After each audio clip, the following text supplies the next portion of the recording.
everybody from Ukraine. I'm actually making this video from a 20-hour train ride that I've been on with my husband through the entirety of Ukraine.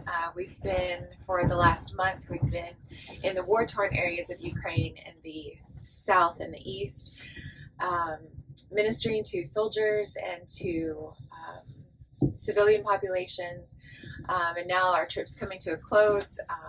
And I can finally focus on this video that Stephen asked me to do. So he just thought it would be really kind of poignant to reflect on a worship song from Ukraine, where things aren't always maybe, at least right now, peaceful or calm or easy. And so I was just reflecting this morning, and the old song, "Blessed Be Your Name," came to my mind and my heart, and I was just thinking how appropriate that is for what we've experienced the past month, what Ukraine is experiencing now. It's so easy often. How many times have we sung that song? Blessed be your name, you give and you take away. And but most of us haven't necessarily really experienced the depths of those words when I walk through the wilderness. And so just being here in Ukraine, and seeing the devastation and the destruction, hearing people's stories of what they've experienced, and meeting with believers, brothers and sisters, who are living out the words of that song. They are blessing the name of the Lord, even having lost their homes, their lives, their cars, their families. Really, kind of like Job, they've lost everything. And yet they continue to just pour out their praises to the Lord. It's been really powerful to see that, and it just gives you a completely different, it's just given my heart a completely different perspective of the words of that song this morning.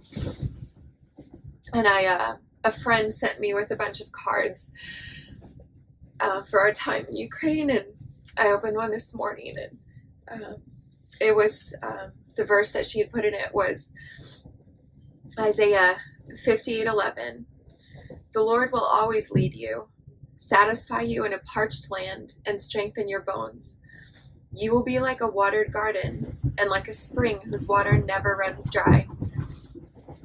And I just feel like that verse goes beautifully hand in hand with "Blessed be your name," because the Lord really is everything. And meeting with these Ukrainian Christians this past month, who we would say from an earthly perspective have lost everything, but you can see in them that they've lost nothing, because they still have Jesus. They still have the hope of home in heaven. And because of that, because of him, because of his leading, and the peace that he pours out in their spirits, and the strength that he gives them to minister even in their devastation, they're completely full and they're completely whole. And it's really challenged my faith, my husband's faith, I know, and I hope that it will encourage yours as well. Whatever valleys or wilderness you're going through now, or will go through in the future, to cling to the Lord as your source, as everything that you need, because he is. The Lord will always lead you, satisfy you in a parched land, and strengthen your bones. You will be like a watered garden and a spring whose water never runs dry. May the Lord bless you, and may we all bless his name continually, no matter where we are.